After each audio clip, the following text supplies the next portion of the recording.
Assalamu alaikum students. Today I am going to teach Geography chapter number 1, Physical State of the Earth.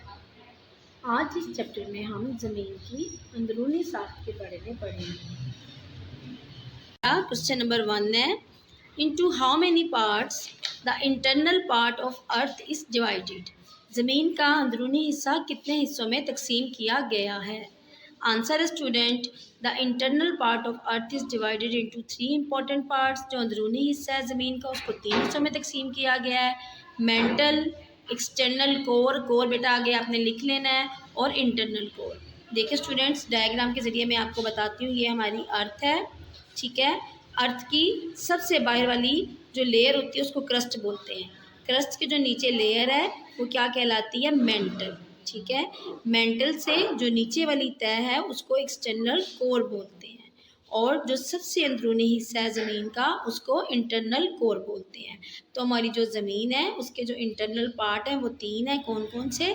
Mental, external core and internal core. Students, आपने इस diagram को बनाना है अपनी copies के ऊपर और label करना है। क्वेश्चन नंबर 2 है स्टूडेंट्स, राइट। क्वेश्चन में करेक्शन करें, एनी टू कटिंग कर दें।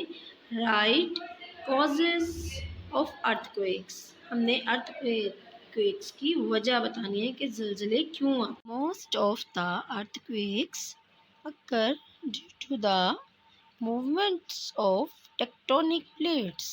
अर्थक्वेक्स हैं वो किस वजह से होते हैं? टेक्टोनिक प्लेट्स की मूवमेंट्स की वजह से होते हैं।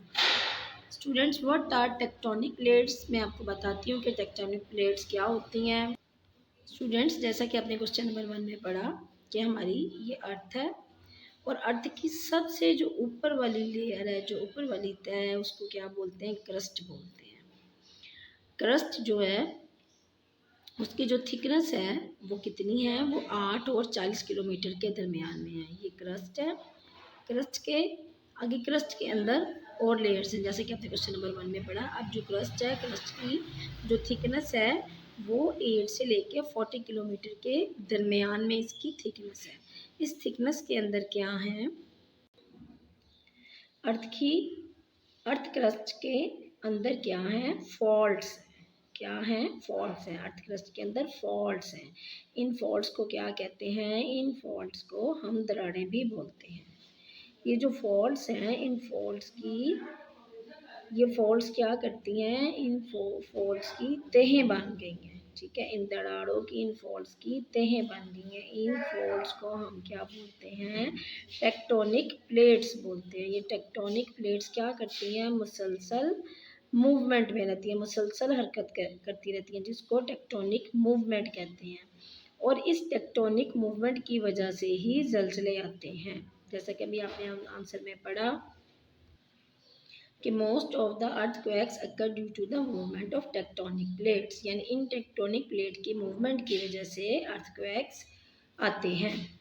लेकिन अब मैंने अभी आपको बताया स्टूडेंट्स, ये प्लेट्स मुसलसल हरकत करती हैं। जब इनकी रेंज 1.0 से अबव जाती है तो तब हमारी ज़मीन की जो ऊपर वाली लेयर है उसमें वाइब्रेशंस होती हैं, और उसको हम क्या कहते हैं? उसको हम ज़लज़ला कहते हैं। देखिए स्टूडेंट्स, ये हमारी फॉल्ट्स हैं। ये फॉल्ट्स मुसलसल मूवमेंट कर रही हैं, लेकिन जब इनकी टेक्टोनिक मूवमेंट कितनी होगी? इनकी टेक्टोनिक मूवमेंट 1.0 से ज़्यादा होगी, तो जो ऊपर वाली लेयर है वहाँ पर क्या होती है? वो वाली लेयर में जो हमारी ऊपर वाली सरफेस है, जो हमारी जिस सरफेस पे हम खड़े हुए हैं, वो क्या करने लग जाती है? वो शेकिंग करती है और मूवमेंट करती है। शेकिंग और मूवमेंट को हम क्या बोलते हैं? अर्थक्वेक्स बोलते हैं। और अर्थक्वेक्स की क्या वजह है? क्या वजह है? ये जो फॉल्ट्स हैं, ये जो दरारें हैं, इनकी मूवमेंट को टेक्टोनिक मूवमेंट कहते हैं, और इन यही टेक्टोनिक मूवमेंट जो है वो कॉज बनती है अर्थक्वेक्स की। ओके स्टूडेंट्स, आपने ये 2 क्वेश्चंस कॉपी पर लिखने और याद करने हैं। अल्लाह हाफिज़ एंड टेक केयर।